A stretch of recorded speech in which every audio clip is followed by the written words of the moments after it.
Le titre de ce livre, Le christianisme paganisé, il est écrit par le bien-aimé frère Franck Vaola. Nous sommes présentement à la 10e partie de ce livre. Je répète, nous sommes présentement à la 10e partie de ce livre. Chapitre 1, suite. Chapitre 1, suite. Comme dans toutes les églises protestantes, le sermon est l'apogée de la réunion de la Pentecôte. Cependant, dans l'église, le jardin varié de la Pentecôte, parfois le pasteur aura la sensation de la mouvance de l'esprit. À ce moment, il suspendra son sermon jusqu'à la semaine suivante. La congrégation alors chantera et priera pour le reste du service. Pour un pentecôtiste, c'est le pinacle d'un grand office. La manière dont ces services spéciaux sont généralement reportés est fascinante. Les membres d'une congrégation décrivent typiquement cette coupure dans la liturgie normale en disant « L'Esprit Saint a mené notre réunion cette semaine.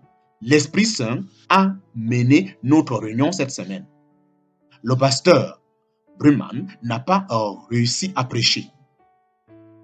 Intéressant, personne ne pense jamais à demander « L'Esprit Saint n'est-il pas censé mener toutes nos réunions ?»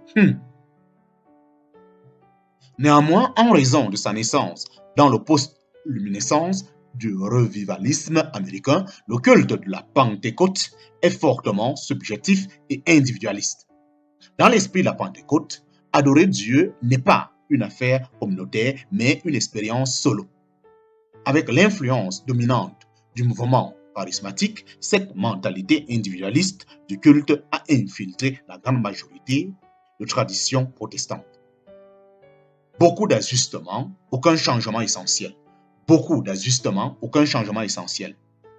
Notre étude de l'histoire liturgique des luthériens, en parenthèse 16e siècle, réformés, en parenthèse 16e siècle, des puritains, en parenthèse 16e siècle, des méthodistes, en parenthèse 18e siècle, revivalistes américains, en parenthèse 18e, 19e siècle, et pentecôtistes, en parenthèse 20e siècle, nous laisse découvrir un point indéniable. Je répète, un point indéniable. Pendant les 500 dernières années, l'ordre du culte protestant a subi un changement minimal. En bout de ligne, toutes les traditions protestantes partagent les mêmes éléments tragiques dans leur ordre de culte. Elles sont officiées et dirigées par un ecclésiastique. Elles donnent la place centrale au sermon et les assistants sont passifs et exclus de participer. Les réformateurs ont fait beaucoup en changeant la théologie du catholicisme romain, mais en termes de pratique réelle, ils ont fait des réaménagements mineurs aux éléments liturgiques. En dépit des nombreuses catégories d'églises protestantes apparues sur la toile de l'histoire d'église, l'ordre du culte du dimanche matin reste gravé dans la pierre. Le résultat, le peuple de Dieu ne s'est jamais libéré de la camisole de force liturgique héritée du catholicisme romain. La réforme a fait peu pour changer la structure de la messe catholique. Comme un auteur le dit, les réformateurs ont en commun la substance du modèle du culte catholique antique. Les structures de base de leurs services ont été presque universellement empruntées aux ordres médiévaux de diverses sortes. Les réformateurs ont produit une réforme à demi cuite de la liturgie catholique. Leur contribution principale a été de changer le point central. Dans les mots d'un érudit, le catholicisme a de plus en plus suivi le chemin, en parenthèse, des cultes païens, en faisant d'un rituel le centre de son activité, et le protestantisme a suivi le chemin de la synagogue en plaçant le livre au centre de ses services. Malheureusement, ni le catholicisme ni le protestantisme ont réussi à établir Jésus-Christ au centre de leur rassemblement. Amen et Amen. Oui, le livre a remplacé l'Eucharistie.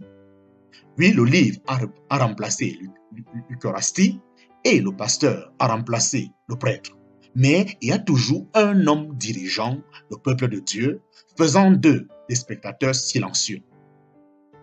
La centralité de l'auteur du livre n'a jamais été reconstituée par l'un ou l'autre. Par conséquent, les réformateurs n'ont nettement jamais mis leur doigt sur le nez du problème original. Un service de culte mené par un clergé, assisté par des laïcs passifs, ce n'est pas étonnant alors que les réformateurs se voyaient comme catholiques reformés. Quel est le problème avec cette image? Quel est le problème avec cette image? Il est péniblement clair que l'ordre du culte protestant n'a pas commencé avec le Seigneur Jésus, les apôtres ou le Nouveau Testament, ce qui est en soi ne le rend pas faux. Il est péniblement clair que l'ordre du culte protestant n'a pas commencé avec le Seigneur Jésus, les apôtres ou le Nouveau Testament, ce qui en soi ne le rend pas faux. Cela veut juste dire qu'il n'a aucune base biblique. L'utilisation des chaises et des tapis dans les rassemblements chrétiens n'a aucun appui biblique non plus. Et tous les deux ont été inventés par des païens. Néanmoins, qui clamerait que l'utilisation de chaises, de tapis est faux simplement parce qu'ils sont des inventions post-bibliques inventées par des païens. Le fait est que nous faisons beaucoup de choses dans notre culture qui ont des racines païennes. Considérez notre calendrier commun. Les jours de notre semaine et les mois de notre année sont baptisés du nom des dieux païens. Mais employer le calendrier commun ne fait pas de nous des païens. Pourtant, l'ordre de culte du dimanche matin est une question différente. Hormis le fait d'être non scripturaire et fortement influencé par le paganisme, en parenthèse, qui fonctionne contrairement à ce qui est prêché de la chair, est spirituellement nocif. Pourtant, l'ordre de culte du dimanche matin est une question différente. Hormis le fait d'être non scripturaire et fortement influencé par le paganisme, en parenthèse, qui fonctionne contrairement à ce qui est prêché, la chair est spirituellement nocif. D'abord, l'ordre protestant du culte reprime la participation mutuelle et la croissance de la communauté chrétienne. Il vient obstruer le fonctionnement du corps du Christ en amortissant ses membres. Il n'y a absolument aucune opportunité pour que vous donniez une parole d'exhortation, partagez une perception, débutiez ou présentiez un chant ou meniez spontanément une prière. Vous êtes forcé d'être un réchauffé de banc d'église amorti et sérieux. Comme chaque autre pauvre, malheureux laïc, vous pouvez seulement ouvrir votre bouche pendant le chant en assemblée. En parenthèse, naturellement, si vous vous avérez justement être quelqu'un de la Pentecôte charismatique. Vous pouvez être autorisé à donner une expression extatique d'1 minute. Mais alors, vous devez vous rasseoir. Mais alors, vous devez vous réasseoir et vous tenir tranquille.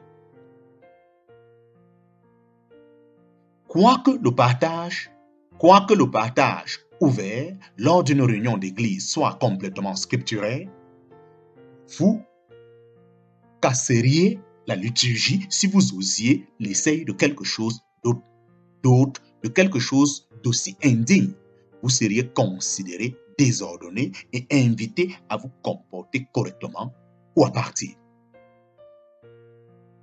Quoique le partage ouvert lors d'une réunion d'église soit complètement scripturaire, vous casseriez la liturgie si vous osiez l'essai de quelque chose d'aussi indigne.